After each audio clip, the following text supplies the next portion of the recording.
finally. Yes, we're at the end of this season of Alien Earth. Will there be a season 2? I would think there probably will. But for now, can I just recover from this first one, which has ended with such a whimper that I'm not sure why they bothered making a finale in the first place. I did say in my last review that I didn't feel that this would end in any sensible or satisfactory manner, and I was correct. So, let's get stuck into it before I lose the will to live. Episode 8 starts with a beach, and it's a beach that Arthur's corpse rather, is lying on, and he's being eaten by a crab. And then suddenly an alien turns up and investigates the corpse. And the crab's all like, wait, a bit like the thing from Finding Nemo. Okay, hey, this is our spot. Come on, get out of here. Poor Arthur can't catch a break. First of all, there's low sperm count, and now he has crabs. We then cut to Sylvia, who's gone to visit the children's graves and lay some flowers, because that's exactly what you do when there's a lockdown and there's a dangerous xenomorph on the loose and people have been killed. Yeah, you just let your head scientist go out on her own and go and visit some graves. She's about to get killed by the alien, and then she's saved by the not Marines. I think they're Squad TR1 they're called. And despite shooting the alien, the bullets do nothing, just bounce off of it, and it just runs away, despite the fact that it normally slaughters soldiers, no problem at all, whether they're armed or not. In fact, after they tell Sylvia that it's not safe and that they're going to escort her back to the facility, we then see the alien in a panning shot shred a load of guards that are fully armed, and it won't be the last time either. And I've got to say, the alien just looks absolutely terrible here. I'll risk a overlaid shot so you can see, but it just does not look good. They have not, despite the production design and the set design and everything being great on this, the alien in a suit is a failure. It does not look good at all. The alien in a suit was done much better by a very lanky black man, whose name I'll put up on the screen because I can't remember it right now, nearly 50 years ago now, and it looks better than this. We then go to Atom Hines, the character that Edmondson's playing, and he's given us some exposition. So he's saying what's happened, Whale and Yutani have cut them off, they've blocked the satellites, all that kind of stuff, all non-essential personnel were being evacuated. And he says that we've got all the hybrids rounded up in a cell, but it's not designed to keep synths. And I'm just sitting there thinking, well, why don't you just put them all in charging mode? Because apparently that knocks them out and makes them unable to respond and unable to hear you. So just put them all in charging mode, problem solved. No? Did your writer forget that? Did you have a different writer writing this episode and just didn't remember that that was a thing? Yeah, probably, didn't you? So they've put them all together in a cell. I'm sure that'll be absolutely fine. And Atom's saying, yeah, we're running low on men because we keep sending people out to search for the alien and it keeps killing them. No matter how many armed squads they send out, they just keep getting murdered. Whatever. We go to Boy Cavalier, and he just wants to talk to the alien, and he's just saying, like, I wish I knew what you were thinking. I wish you could talk to me. Joe is in a cell with Morrow. So the first part of the show, and we've established where all of our players are. It's done that early on. So then we go to the children, and the children talk about sci-fi stuff. What are they? What's their nature? Are they alive? Are they dead? They say, like, we can't die. But they say, well, Isaac died. And then talk about Peter Pan, and you've got all that kind of symbology in there. Curly's going, I was meant to be the favourite. And then Wendy says, no, Wendy Darling was the favourite. Jane was her daughter that Peter Pan stole when Wendy grew up and he didn't like it. There is potentially there was something smart here, but unfortunately it's just not written by intelligent enough people. And the show is nowhere near as smart as it thinks it is, unfortunately. Rose is just, Nibs is just like, we're ghosts. And Wendy just turns around and goes, well, we've been scared of them long enough. I think they should be scared of us. And Cavalier sees all of this, absolutely all of this. And it keeps cutting back to the alien doing things as, Wendy's calling the alien. And again, Cavalier can see all of this. It's meant to be the smartest man in the world. Do you want to remember that? Meant to be the smartest man in the world. And then Wendy turns all the cameras off. So she turns all the cameras off one by one. So Cavalier's blind. And he's talking to Kirsch. All of a sudden he's like, look, all the cameras are off. Whale and Yutani are coming in. And, fuck them, I'm going to get them kind of thing. I'm not going to evacuate, because Adam's saying, look, I think you should evacuate. I think you should get out of here. It's going tits up. Cavalier's like, no, fuck them. I'm going to get them. They want me, I'm here. And Kirsch just goes, look, with people with your level of ADHD, impulse control is a thing. And I'm just like, fuck off. Please just fuck off. I am so sick of ADHD, autism, all this kind of thing being like, oh, it makes you super intelligent but kind of quirky at the same time. I'm like, no, just fuck off. I'm autistic. And you know what?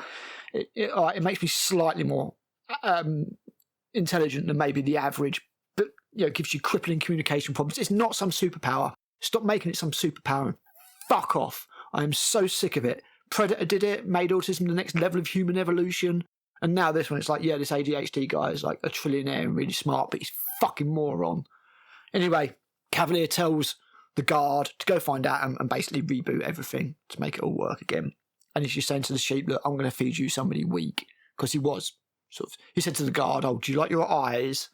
And he's like, no, just go reboot everything. And he goes, I'll feed you somebody weak. Right. Sylvia gets escorted back to the room, and then Wendy starts taunting her through the screens. Because Rose is like, oh, we're ghosts. And Wendy goes, what do ghosts do? And they say, oh, they haunt people.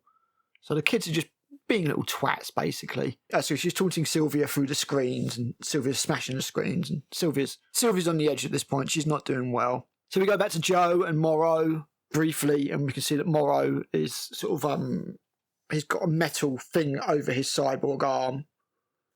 So rather than just take the cyborg arm off, which is what I would have done, they've just put a big metal case over it that you could easily use as a weapon.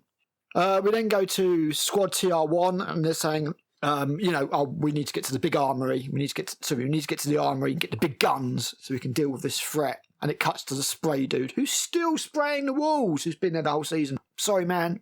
I guess you're essential personnel, so you have to stay. Sucks.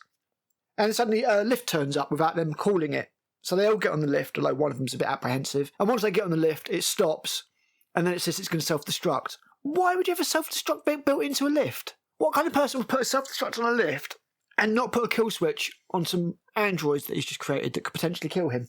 Yeah, all right, whatever. So the kids are just playing about, and it doesn't end up destructing. They turn it off, and they're just bored. Basically, they're just bored. Wendy doesn't even need to touch the screens now. She can literally from 10 foot away just manipulate the network, the screens. She's rapidly turning into a Mary Sue who can do anything. And it's just bullshit. I'm so sick of the girl who's a key to everything.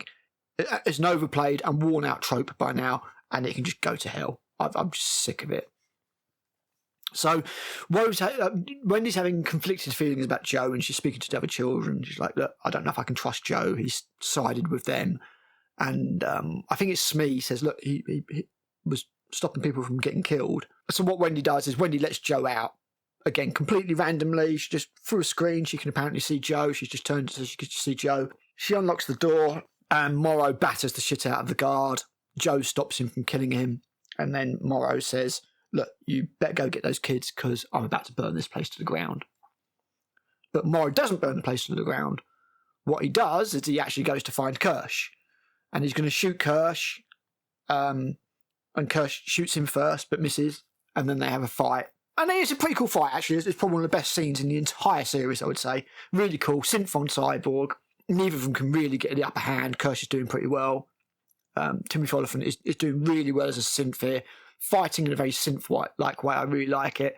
But eventually, Morrow picks up Kirsch and sort of suplexes him through a table and breaks his back. So Kirsch is lying there. He's got the android blood coming out of his mouth and everything. And Morrow's talking to him. And says that, man has the will to win. Man will always win because man has will. So man will win over machine. I'm like, this is good shit. Unfortunately, it's going to stop real soon.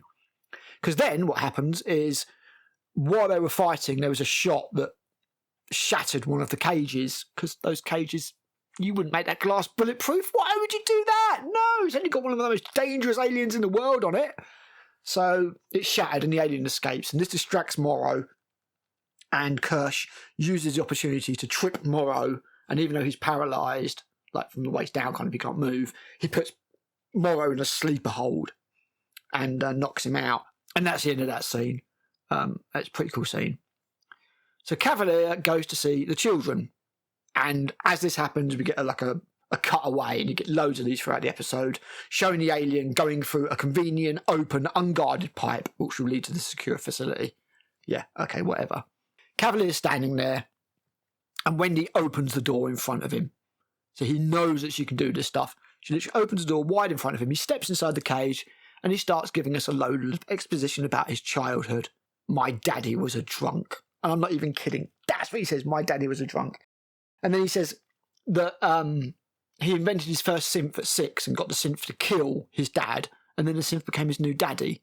And while he's saying all this, just in case you haven't worked this out, which I worked out absolutely ages ago, it cuts to Atom, showing Atom waiting for Joe.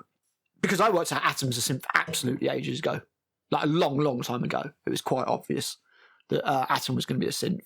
So to prevent any kind of suspense or anything like that, because the show just doesn't know how to do that, it just cuts to Atom to make it super obvious, because I think the audience is stupid. And then Wendy's like, look, we don't belong to you. You know, you don't control us anymore. And Cavalier goes, even though he's there with one guard and these super strong android children, one of which has already been shown to be psychotic, Nibs, who, by the way, has no bullet holes. She's been put in exactly the same clothes, and she's completely unwounded. Yep, all right, whatever. Like, no consequences from the last episode. We saw her get shot by 2 bullets. We saw her get electrocuted by Joe with the electric gun. None of that seems to have done. She's literally back to completely normal in this, apart from the fact she's still psychotic, as we'll find out in a second. So even though Cavalier knows all of this, 5 children, robots, him and a guard, even though all of this, he turns around and goes, of course I own you. You're floor models. You're designed to sell an idea to rich billionaires for immortality. This is meant to be the smartest guy on the planet. Fucking moron. So he gets the one guard to try and take the children, and oddly enough, it doesn't work. And Rose murders the shit out of the guard. And then Wendy's like, run, and Cavalier's like, runs off with a smile on his face. Oh, I'm so sick of this fucking bullshit. I really am. And the kids are like, okay, we're going to split up and we're going to deal with all the adults. And Wendy says, nobody touches my brother. But all the other kids are, split off to go and deal with the adults. So that's what's going to happen next. At this point, we're about 30 minutes into a 50-minute episode. This isn't even the longest episode in the series. And I know this is not going to end. This is not going to end at all. There's going to be no satisfactory ending. It's going to be set up for a season 2. And I don't want it. So Atom gets Joe to come with him. He's like, Cavalier's got a proposition for you. His sister's there. Your sister's there. I think you'll really like it. And Joe, because he's a moron, goes with him. And Atom leads him to the room with the sheep eye alien in there. So he's just, I think you really like this, come with me. That's where that ends. Then we get to a scene where we see 4 guards with guns, see a body get drawn away. They go around the corner, fully aware, they're like, ah! And there's an alien there, and it murders all 4 of them, and they don't manage to shoot it, kill it. And it's just, at this point, the alien has ridiculous levels of plot armour. I would just like to remind you that Wendy decapitated one with a fucking paper cutter, and yet these guns can't kill an alien. It's such bullshit. It's awful. It's getting embarrassing. Wankers. Fucking embarrassing. Waste of our time. Fucking waste of our time. Right, so then we need to take care of the adults now, and it's honestly almost over now. So Sylvia's there, she's falling apart, she's really not having a good time. Why she's not checked on her husband yet, who's lying dead on a beach, I don't know. Not even been mentioned. Rose comes up behind her, and she gives a really creepy smile as she takes Sylvia. Like, this girl, I can't remember what her name is now, but I did mention it in a previous episode, could do some good horror work. Critical Drinker rather unkindly said she was ugly. I don't think she's ugly.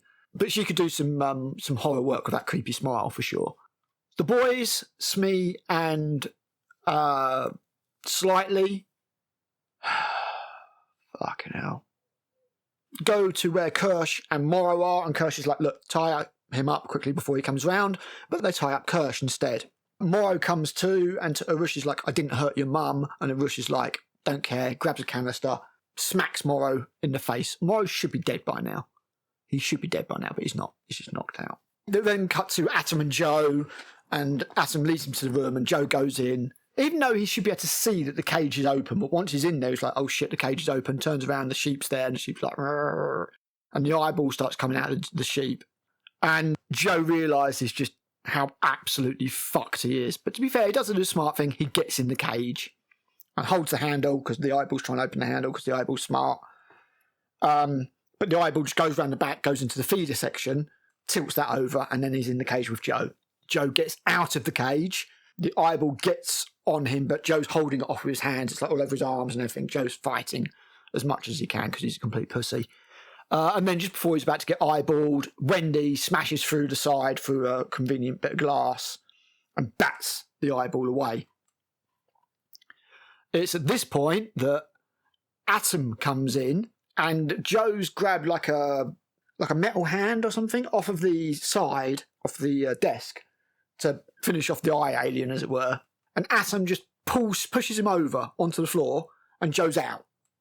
Knocked out. He's out. That's it. Rather than, I don't know, doing sensible stuff, Atom just stands there and monologues and says, I said it was a stupid idea to put children into a robot body, an eternity of, are we there yet? And he goes, it's a shame I can't tell him I told you so. And because he's, monologuing, the eyeball in distance has sort of like woken up from being stunned and is going for Joe, who's lying unconscious on the floor. Wendy dives past Atom and saves Joe again, kicks the eyeball away. Atom then is about to hit Wendy, and she literally turns around, puts her hand out, and stops him in his tracks. He can't move. His eyes can still move, but the rest of him is frozen in place. He can't move. The alien eyeball escapes into the sewers. Wendy wakes up Joe, and Joe's like, what did you do? And Wendy says, oh, he's on the network, so I can control him. He's mechanical and he's on the network. Just fuck off. Just fuck off, you hack writer pricks. Ugh. Joe and Wendy are talking, and Joe's just saying, look, it's a horrible world, but we have to do the best we can, that kind of stuff. It's complicated. And Wendy's like, you know what, I like the aliens, because they're honest. I don't know what I am. I'm not a kid. I'm not an adult. I'm something else. And I'm just like, Oh, I'm so sick of this. So anyway, we then go to Cavalier. Cavalier's trying to escape out of the facility. He says like $1 million to the first person who finds me. I don't give you location or anything. It just says $1 million to the first person who finds me. But the alien finds him first, and the alien's about to get him. And Wendy and Joe are overlooking this as the alien's sort of standing over Cavalier. But then a load of guards come in. And even though, again, got like half a dozen guards with guns trained on the alien, no, Wendy just goes...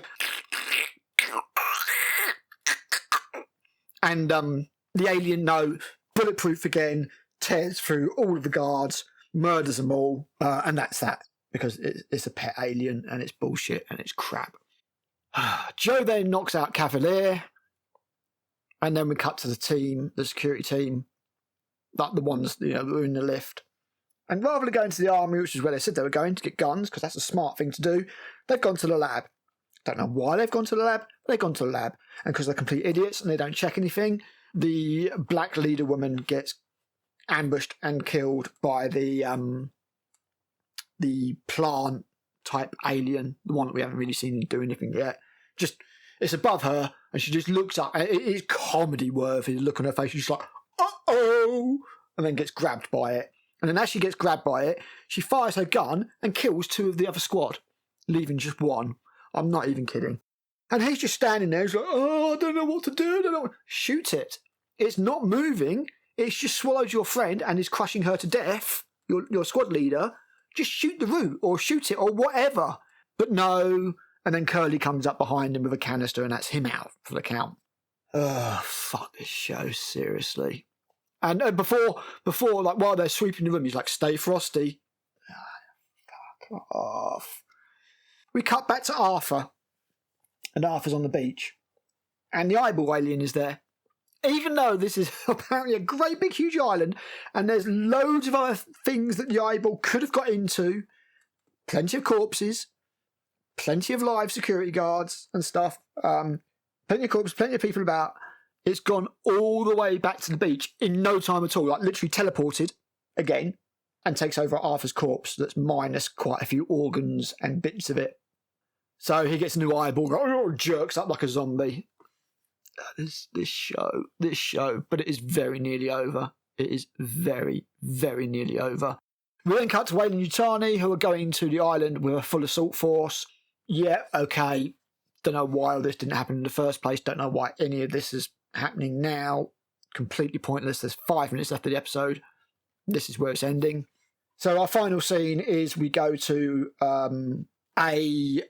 I think they're being funny because it's like a role reversal and switched around, but it's not. They're not clever. They're not clever writers at all.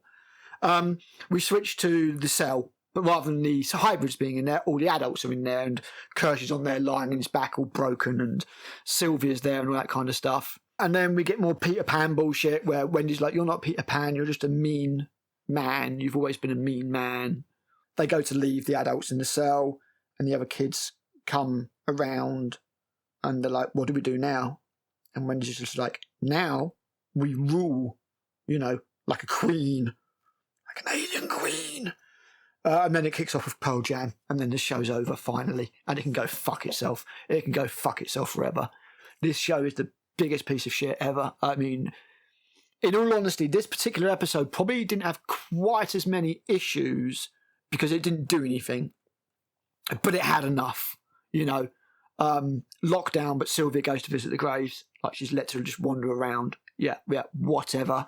The alien has got levels of plot armor that are ridiculous at this point. It's bulletproof, even though we've seen them be cut by paper cutters. No matter how many guns are put on it, it's just not a hit. The alien looks like shit. We get the security squad say that they're going to the armory to get weapons because that would make sense, and they can use those to fight the alien. And then the next scene, they're in a lab where there are no weapons, but there is lots of danger. And, it's just... Cavalier's meant to be smart, but there's no remote kill switch on the androids, even though we've seen that you can disable them by putting them in charging mode, because we've seen that in previous episodes. Wendy can just do everything. She can control any piece of machinery, and she can control the alien. Wendy is basically God. She's literally Deus Ex Mechanica at this point. It's just pathetic. It's so bad. I don't know why it's doing it. I mean, there's a few good ideas here. Even the idea of the kids being in android bodies and going bad and slowly hunting down the humans, that can make like a good horror film. That could work as a concept. But nearly everything else about this doesn't work. Kirsch versus Morrow's okay. Joe is just the weakest, pussy-assed bitch in the world. Forget like being a medic in the Marines or whatever he is. Like, how this guy survived is just ridiculous. Cavalier, starting with "My daddy was a drunkard," just literally had me pissing myself laughing. I was like, what? I just, really? And you've just seen, look, Wendy opened the door in front of you, seen her capabilities, she can control the alien.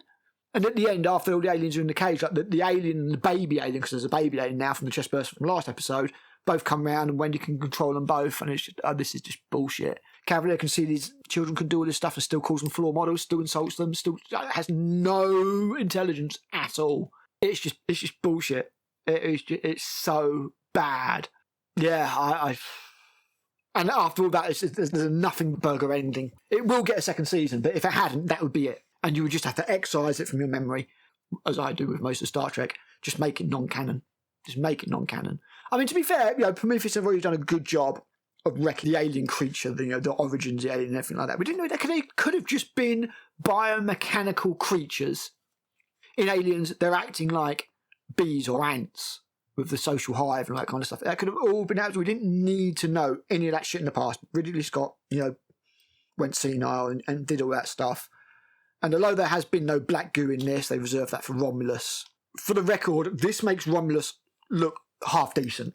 The ineptitude here is just absolutely staggering. The episodes are written as if they haven't read the script for the previous episode.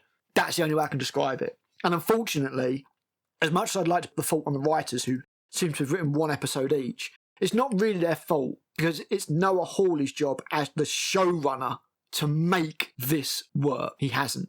That is his job, and he hasn't. He's fucked it. And Alien Earth is a staggering piece of shit. It is absolutely awful. And from a perspective of what it does for the Alien franchise, irreparable damage. Irreparable damage. They could have made this in the future and they would have had so much more to play with, but no, they had to make a prequel. They had to make a prequel in a 2-year window between this and Alien. Actually, this takes place 2 years before Alien. It's such a tight window, and nothing makes sense. Nothing makes sense. Yeah, staggeringly awful. There's no way that there's no way Earth didn't know about aliens. There's absolutely no way. Even if the island gets nuked at this point, there's just no way. Like, they control the information's just got too far. Appalling television. Absolutely terrible. I feel like I need to go and watch Alien again to cleanse myself. This show does nothing apart from drop memory berries and copy things. And what it copies, it does poorly. Episode 5 might still be the worst one because it tries to copy Alien, and therefore it is directly comparable to scenes from Alien that are done 10 times better. But this is just... it's got a few ideas here and there, but they've all been implemented so badly and jammed into this Alien frame that Noah Hawley wanted it to be. That it's borderline unwatchable. It really is. Absolute piece of crap, and I'm almost done talking about it. I think I'm going to do one more video where I'm going to focus on the self-sabotaging nature of the writing. And what I mean by that is the show has things in it that don't need to be in it, but then because they are in it, they destroy things later in the show, is the only way I can really describe it. It's staggering. I've never seen anything quite like it. I will talk very briefly about a couple of positives. The production design, apart from the Alien, is excellent. It is excellent. It's really well made. It looks expensive. Most of the CGI is very, very, very good. The acting on the whole is good. I would say there's a few that aren't as well as good, but most of the main players, I think the acting is pretty good. They're doing, worst case scenario, they're doing what they've been asked to do by the director. I would say there's only like 2 or 3 acts across the whole thing that I would say are just awful, outright awful. The kids are acting like kids like they're meant to. Adrian Emerson, despite me not liking him in this episode very much, previously was doing very well, even though I knew he was a synth. There's some writing here, there's some ideas here, there's some dialogue here. Now and again, it's like, there's something there, there's an idea there, there's something science fiction there, but the A to B nature of the writing is done so badly, and it is just like, I think I compared it to Muppets on a typewriter, just going, and then, wouldn't this be cool? And there was nobody there to just go, that doesn't make sense.